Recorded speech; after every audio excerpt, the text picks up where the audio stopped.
You're a cantaloupe. 5 long years he wore this watch up his ass. These are my cactuses. I put googly eyes on them. Sometimes when I'm driving, I have this sudden impulse to turn the wheel quickly, head on into the oncoming car. Peter Pan has found a mother. You want me to say what?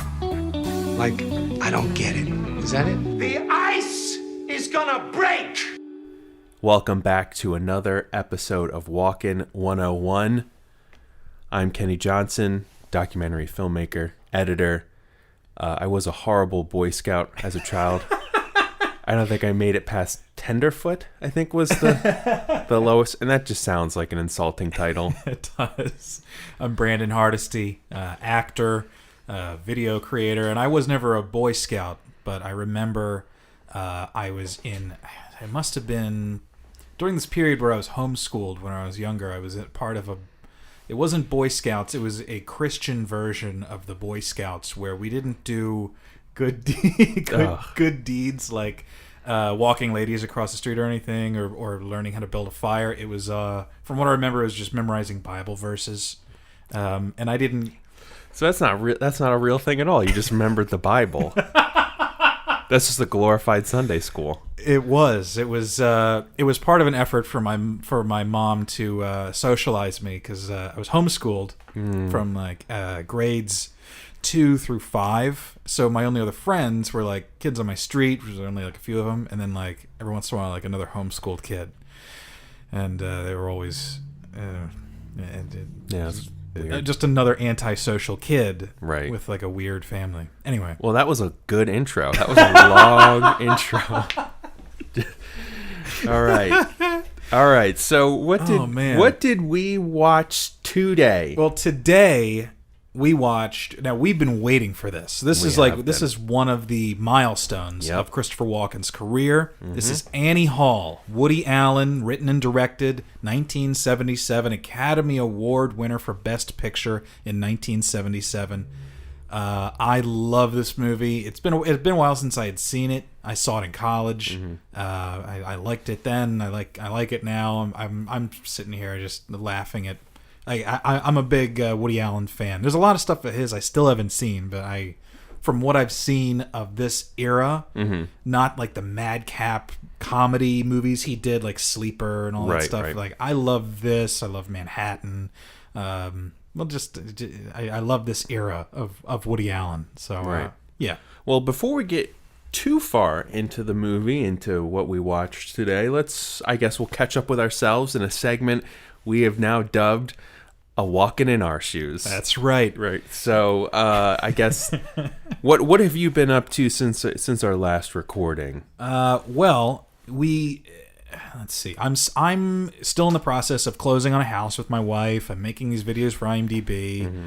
I'm on like this weight loss journey, which I'm pretty excited about. Oh, awesome. At my heaviest, I was like 270. Now this was maybe like 5 years ago. Okay. And I had gotten down to like 250 this year. And my wife and I, we've been training and eating right for the past 3 months, and I'm like down to 220. My goal is to get to like 180. I think is the ideal weight for my height. So that's awesome. That's been like a big focus. It's like it takes up your life. I never realized. I just spend years of my life eating whatever the hell I wanted. Mm-hmm. And you just really have to put an effort into, you have to make it a part of your daily ritual to just pay attention to what you're eating and portion it out. Oh, so I'm just learning how to do all that. That's great. So that's fun. Does it make you upset that later tonight I'm probably going to have Taco Bell, and I've been looking forward to it all day? Oddly enough, it doesn't. No? I swear, like it's like when you train, it's like training your mind over and over again. I'm staying with my parents right now while we're closing on this house, and I walk by a big basket of candy that we're planning on giving out to kids or trick-or-treating. It's just full of Butterfingers and Crunch Bars and Kit Kats. And I walk by it and I say no every time, and it gets easier and easier and easier. Oh, that's awesome. So it's just changing the way I fucking think. Yeah, and you're gonna feel a million times better too. You will feel better. Like literally, emotionally, everything will just feel better in your body. Mm-hmm. It's great. That's very good to hear. Oh, thank you. Yeah.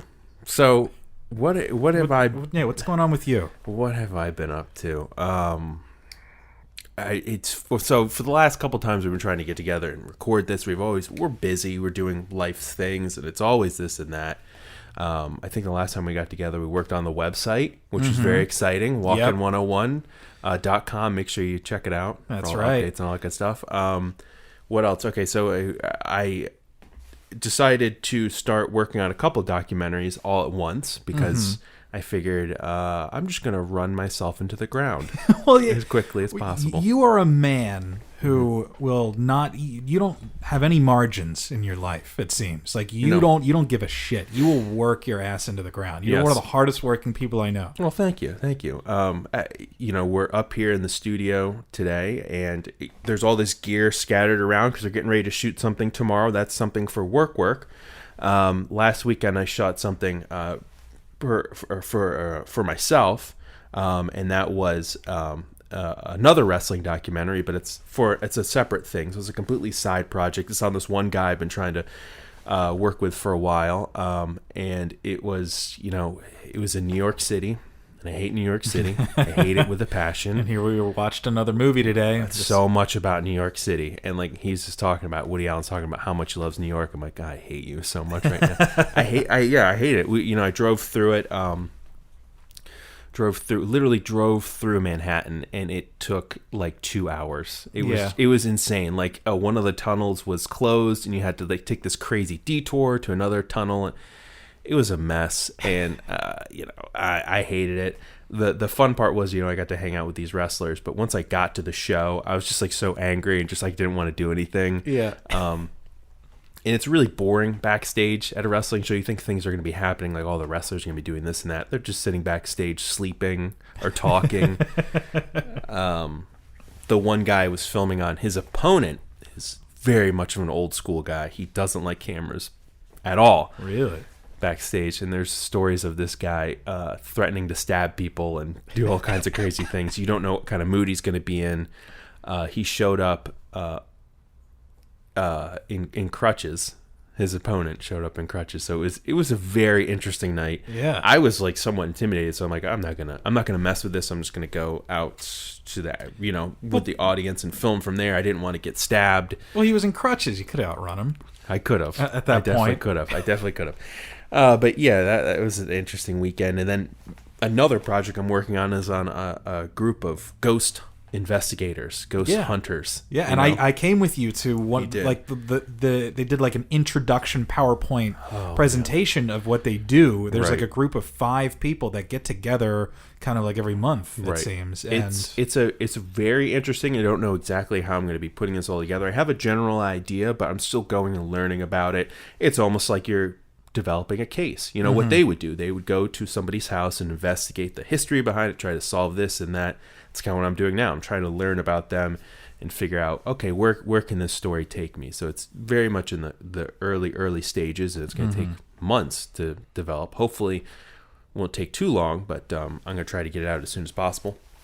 So yeah, a lot of things, working myself into the ground. And so let's talk about the movie. Let's go right into it. Annie Hall. Annie Hall, baby. Annie Hall. This is pretty much what I think Ebert said this. This is Woody Allen's. This is everybody's favorite Woody Allen movie. If you know, this is like the quintessential Woody Allen movie. Everybody knows. Everybody's seen it. What can we say that hasn't already been said about it? Yeah.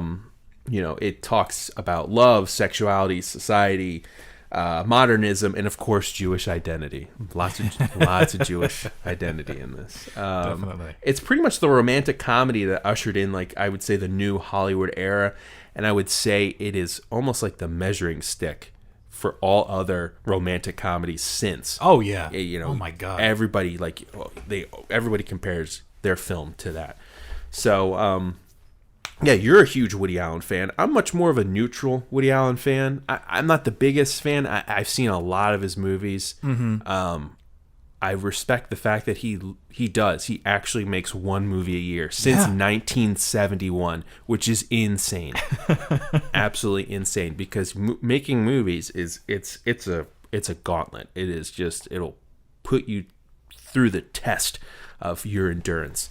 But yeah, I mean, I saw this years ago, and watching it again today, I'm like, okay, I picked up new things. I appreciated other little things about it that I probably didn't notice as a younger kid. Yeah, same here. Just watching it years later. Right. I know the big thing that I really began to watch now, because the whole thing was Gordon Willis, who was the director for photography, the DP. He's best known for doing The Godfather. Yep. Everyone called him like the Prince of Darkness, and everyone when they were making this movie, Woody Allen and everyone was like, well, why are you using him? He's the Prince of Darkness. This is supposed to be a comedy. Yeah. But apparently it really helped Woody Allen kind of mature as a filmmaker, and he like learned so much about filmmaking, and it kind of pushed him to a whole other level. And that was pretty much seen throughout. It's lit very dark. There's a lot of shadows. It's very, I don't know, it's got a nice contrast to it, and I really appreciated seeing that visually this time around. There's a lot of long takes, of course, because it's essentially people talking, and that's a really mature thing to do as a filmmaker, is really just let the scene play and really let the actors kind of play the scene, and kind of let the audience sit there, and because as an audience member, you're looking all over the frame. That's what you're doing. You're trying to take in information from every little bit, so it's like almost you can do a little bit of self-editing, and it's very important that a director knows how to do those bigger shots, those long takes, those longer scenes, because you have to direct the eye and tell the audience, okay, now look here, look there, look there. It's a great awesome thing to do as a director. So I noticed things like that this time around, and I really appreciate it. So your thoughts on Annie Hall. You love Woody Allen. Why do you like this movie so much? It's really just when I really started watching movies, I guess when I was like 18 or 19 or something, and I first came across this movie, and I had never seen anything like it. I had never seen a romance in this jumbled up way where, really, when we were reading about it, and people may know this if they're big fans of the movie or Woody Allen, this movie was completely different when they started writing it, and it evolved, and they were adding scenes and cutting scenes, and and then it seems like when they edited it together, they felt that it was just kind of a jumbled mess of a story. And it was great because it all, if you really think about it, it all takes place within Woody Allen's character's head. And how he even describes it in the beginning of the film. He goes, I keep replaying the relationship in my head, going over the different scenarios. And that's pretty much what the entire movie is. We're just going over every little bit and piece of the relationship and examining it. And I love the whole thing. I love... I when I first watched it, I loved Woody Allen going back in time with Diane Keaton, and just looking at an ex-boyfriend of hers and just remarking on it. Oh wow, you look nice. That's good. And they're like in the same space. There were just so many things that I had never seen before because I hadn't seen a lot of movies, and it just made a huge impact on me. And I loved the whole thing. And I didn't know who Woody Allen really was when I watched it. I just heard he was a comedian. I had seen Jason Alexander do a bit on Saturday Night Live with him, and I don't know. I loved it. I love the way it makes me feel. It's just this warm, funny love story, and I get more and more things as I watch it. Because like now that I'm older, I understand. It's like Annie Hall when she says in the movie, goes, I really understand more of the references this time. Right. So that was kind of my experience watching this. So I don't know. I just love it. Just so you love it. I'm pretty neutral on it. I respect it a great deal. But Woody Allen actually hates it. Yeah, apparently he hates the movie because it's not at all what it was supposed to be. That it was supposed to be, and this was his quote. When Annie Hall started out, the film was not supposed to be what it wound up being. The film was supposed to be what happens in a guy's mind. Nobody understood anything that went on. The relationship between myself and Diane Keaton was all anyone cared about. That was not what I cared about. In the end, I had to reduce the film to just me and Diane Keaton and that relationship. So it was quite a disappointing. I was quite disappointed in that movie. So I found that really interesting because Diane Keaton, she blew up. She really did. I mean, she was already pretty well established, I would say, in Hollywood, or getting there. Yeah. The quintessential, the stupid little vest and the tie thing and the baggy pants. Like, she showed up. That they kind of based a lot of her character apparently off of her and Woody Allen's relationship, allegedly. Yeah. I think I've heard other stories, but like that's what she used to wear. And my mom actually used to say, "Oh God, yeah." When that movie came out, everybody was dressing like Diane Keaton. Yep. Like she started a fashion trend. Yeah. Totally. And another interesting fact. We watched The Sentinel. Yes, we did. We made a podcast about that one, or an episode about that. Annie Hall is recognized as a launch pad for the careers of a bunch of unknown actors. I don't know if it's necessarily a launch pad, but there's 3 people in this movie that also appeared in The Sentinel, and that is, of course, Christopher Walken, Jeff Goldblum, and Beverly D'Angelo. Yep. All appeared in The Sentinel. Also all appeared in this movie. And The Sentinel came out apparently 3 months before Annie Hall. So it's just a crazy... Just a 1-2 punch. Right, a 1-2 punch of, man, those actors. Could you imagine working on The Sentinel? Which apparently was a success back in the day, Yeah, too. if you look at the box office, it's like it did reasonably well. Crap movie. Yeah. But then go right into Annie Hall, which is just very, very funny. So I guess we got to get to the main man. Oh, yeah. The main man himself. Absolutely, baby. And this is pretty much the scene that sealed Walken's career, I would say. It's like it's this and The Deer Hunter, which came out the following year. Yep. In fact, there was give me a second. I wrote down, there was an interview with Christopher Walken where he was talking about how Annie Hall and the Deer Hunter really established his career. Mm-hmm. So this is an interview for, let me see here, AV Club in 2004 by Tasha Robinson. They ask him, did you ever consciously try to build or maintain an image you could rely on for work? And Christopher Walken responds, and now I'm going to do a really over-the-top Christopher Walken because I feel like I haven't pushed it enough in the past. You haven't. So he says, no, it just happened. I did a couple of movies right in the beginning that were wonderful movies and that a lot of people saw, and in both of them I played very troubled people, Annie Hall and The Deer Hunter. That was right in the beginning. So I may have established something early on, being the guy who's something wrong with him. I guess I was good at playing those kinds of guys, so I got more. I think that in life, there's a lot of stuff you can only attribute to chance. Things just happen, and then you go in some direction. I was a musical comedy, and I got a job in a play, but my life was much more secure staying in musical comedy. To go act was dangerous. When I started acting, I was not good. It was a certain direction that I went in. Who knows why? So yeah, it was Annie Hall and The Deer Hunter. He played troubled people. Yep. And then it seems like other producers, directors, casting directors, whatever, looked at him and said, that's a guy that's good at playing troubled people.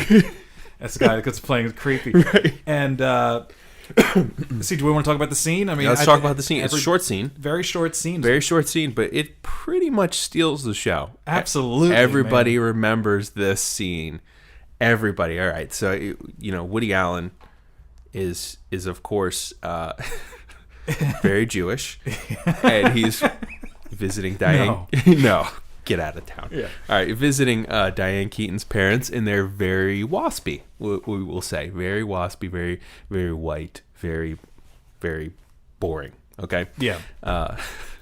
And so eating dinner, and then afterwards he walks by, and Christopher Walken off camera, Alfie. Yeah. And then it's the reveal shot of him sitting alone in a very dark lit room, just sitting on his bed. There's just one lamp just sitting there illuminating the room, these dark shadows and stuff. There's also very bizarre drawings there was a drawing of like a hand, Right. like a sketch on the wall. There was like another sketch. It looked like maybe he was an artist. Right. And the bed, you look at the bed, it's like this dingy, cartoony Three Stooges bed. It looks like a bed that Bert and Ernie sleep in, where Right. it's like super thin with this big headboard. Right. And he's just sitting. And really, when you think about, as something my acting teacher always talks about, before you go into a scene, he goes, "Where are you coming from? Where are you now? Where are you going?" Okay. You think about where Christopher Walken is coming. So what was he doing before this scene? He was just sitting in his room staring. Yeah. Like he wasn't doing anything. So Sitting up very, very straight on his bed. very straight. And then Woody Allen just happens to walk by and he goes, "Alfie, Can you do the monologue? Can you do the monologue? I we have to look it up, but you got to do the monologue. Yeah, well, I'll try that." And then he gets him in the room and he goes, "Oh, hi, Dwayne. What's going on?" He goes, "This is my room." The way, and even that, I even love the way he says that line. Like he's just presenting his room. This is the place where I come. This is my little cave. The way he says it, and my God, and then when he gets into the monologue, where he just out of nowhere decides that I think this character Dwayne decides that he trusts his sister's boyfriend enough to confess this really personal, dark thing, that he has this sudden impulse to turn the wheel into oncoming traffic when he's driving at night. And this goes to another thing that this is something that I've heard Crispin Glover say, and he got it from, I believe, Lee Strasberg, where it's you play comedy like drama and drama like comedy. Oh. And so when you look at it, Christopher Walken is playing this incredibly, like, dramatically. He's taking this very seriously. When you watch him in this monologue, where he is in his head, he's in a dark fucking place. Right. So that's absolutely. Alvy, Hi, Dwayne. How's it going? this is my room. Oh, yeah? It's terrific. Can I confess something?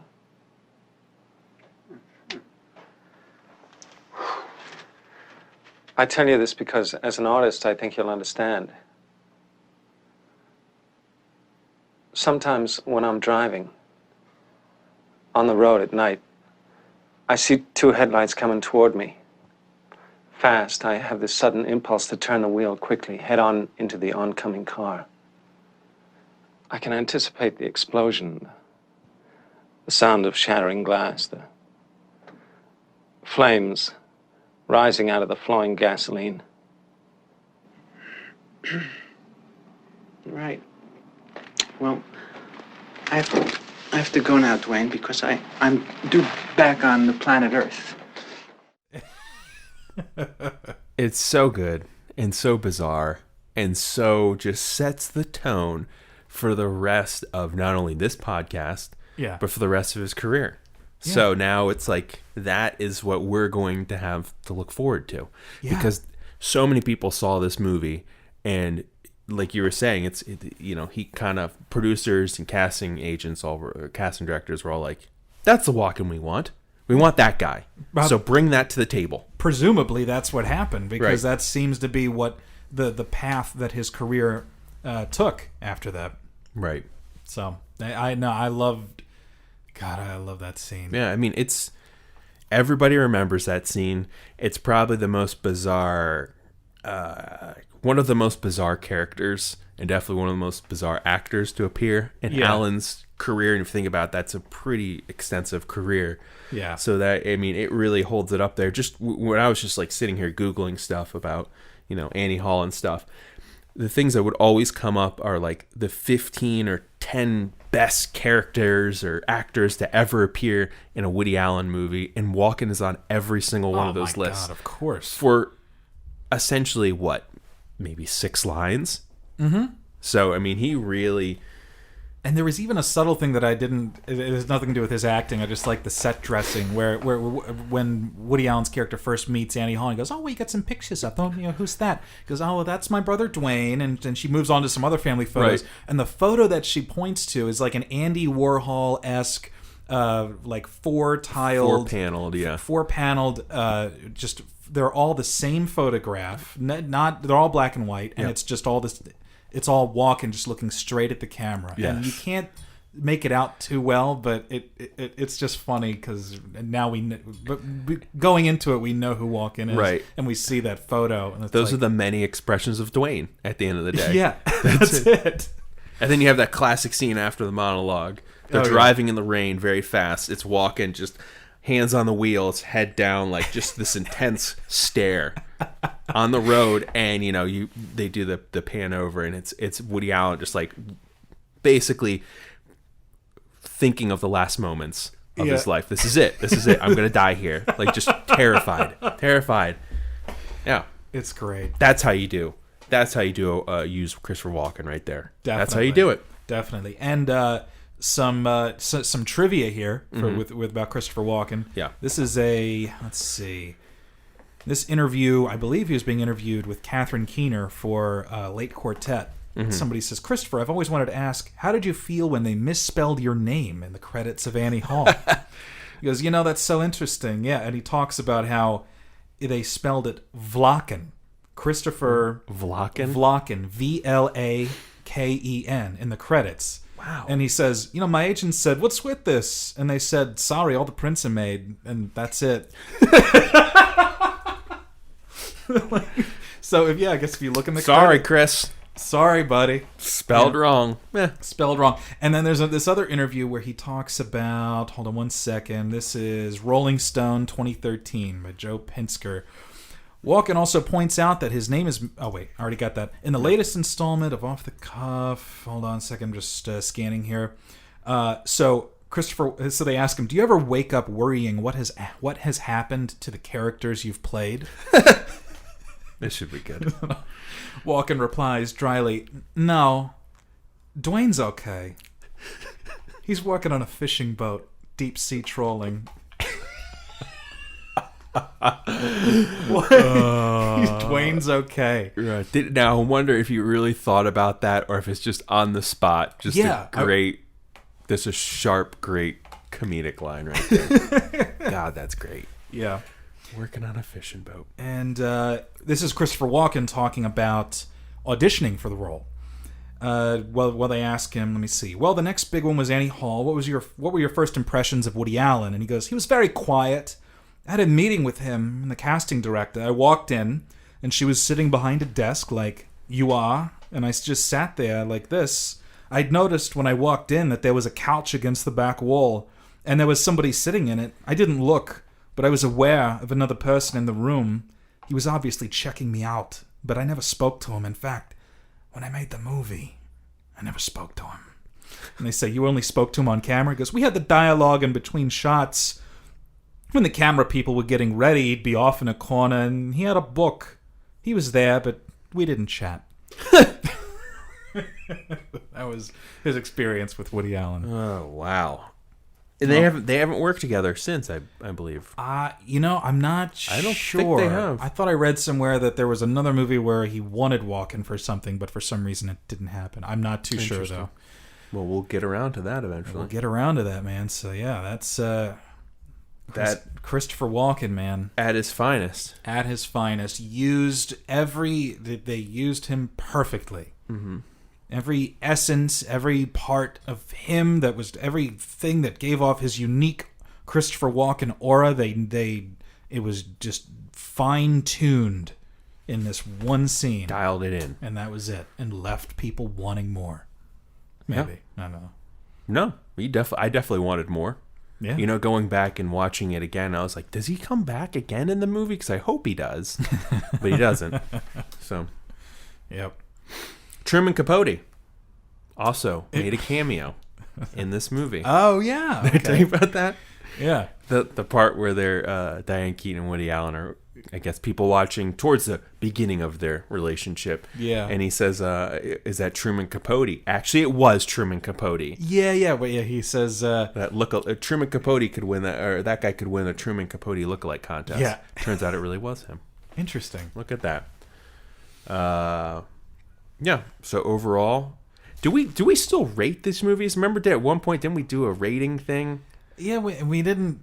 I I think rating the movies seems to be. I feel like everybody's done that. Everybody's done that. But what we should be doing is rating Christopher Walken's performance. That's something we have not been totally consistent with. Okay. We're gonna start it now. We're gonna start it now. Start it now. From now on. From now on, we have to rate his performance. Okay. On the Christopher Walken scale, should we do it out of 5? I think 5 is a good number. Yeah, 5 is that's a go-to. Okay. You add or subtract, you just make it more complicated. And should we give it a specific rating per movie, like how many Dwaynes out of 5, or that's too much work. That is too much work. Know. Okay, out of 5, out of 5, what would you give Walken's? Oh well, this is a 5. This is a 5. Christopher Walken, memorable performance. Up and down. That's a perfect star, all star. Pretty much, you from this point on, this is the one to beat. Oh wow! Okay, I didn't think about that. Can we get like 0.5? Can we go 4.5? Sure. Well, I don't know. I love this so much. It's hard. 5. It's hard. A 5 then. It's going to be a 5. I'm going to say it's a 5. This is bam. This is right up there. So maybe at the end of the podcast we do, our top, the top best Christopher Walken performances. Okay. This one's got to be in there. That's absolutely. This is iconic. Right. This is the iconic. This is it. Yeah. What do you think? Are you out of 5 on this one? I'll give it a 1. No. Okay. Yeah. Of course. Of course, it's a 5. Of course, it's a 5. Yeah. It's got to be. It has to be. Yeah. Definitely. I can't think of other ones that are. I could think of. See, it's so tough because it's like, as a lead actor, are those performances going to be stacked up against this one when he's only in the movie for like 5 minutes? Yes.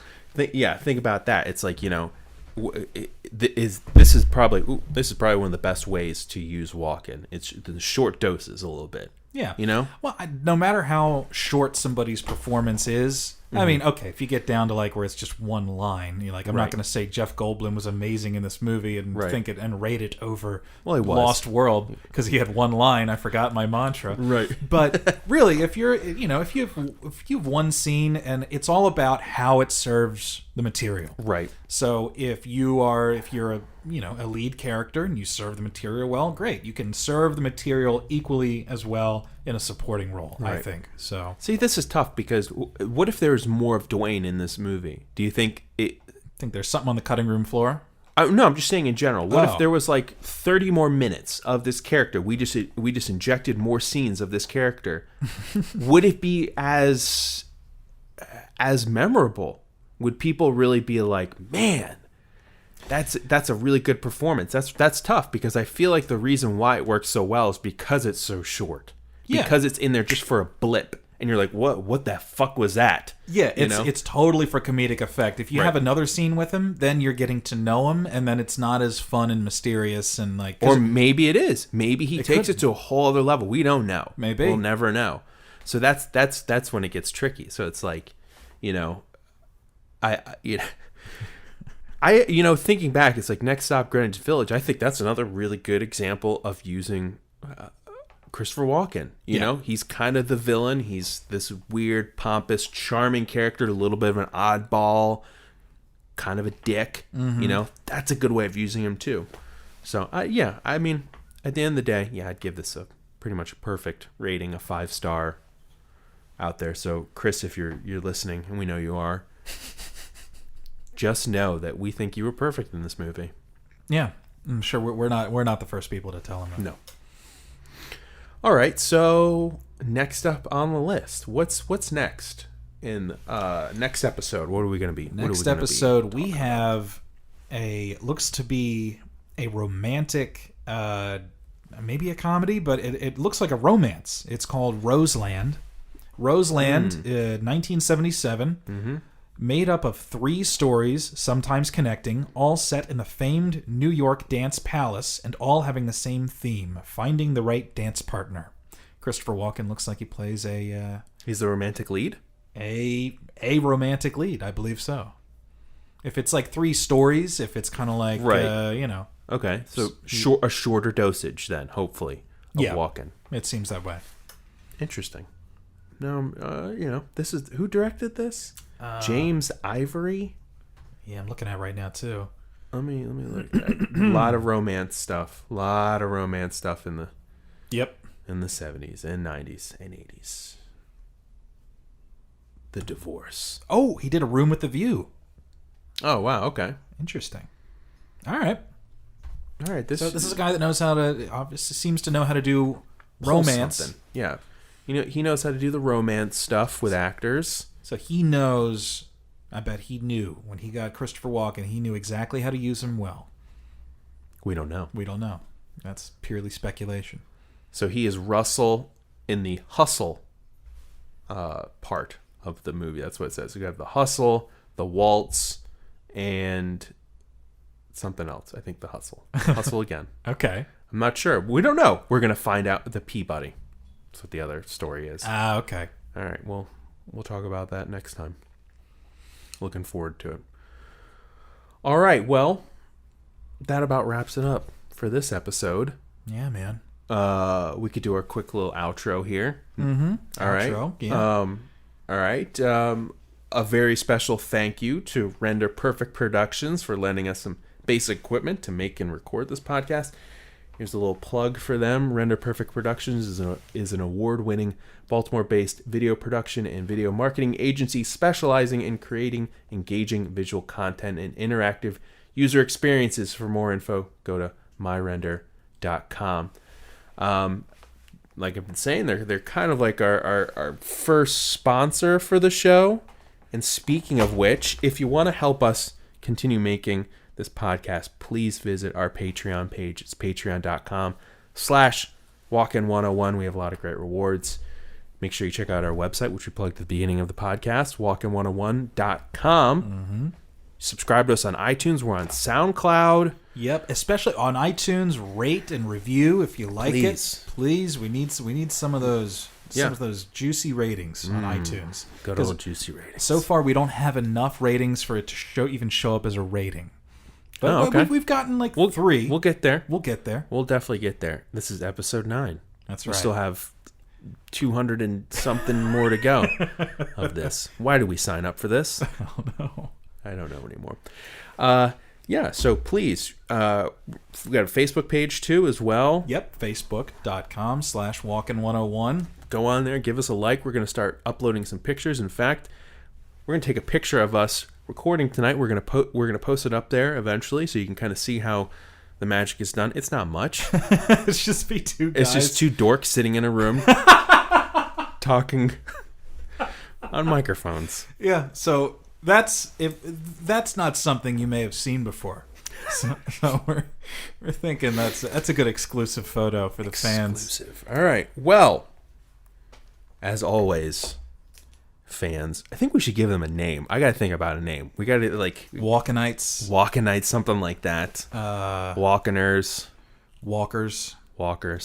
It's a good one. We'll think of something. We'll think of something. All right, yeah. But as always, do it together. We're counting in. Yep. Coming in 3, 2, 1. Thanks for walking with us. I can anticipate the explosion, the sound of shattering glass, the flames rising out of the flowing gasoline. Well, I have to go now, Dwayne, because I'm due back on the planet Earth.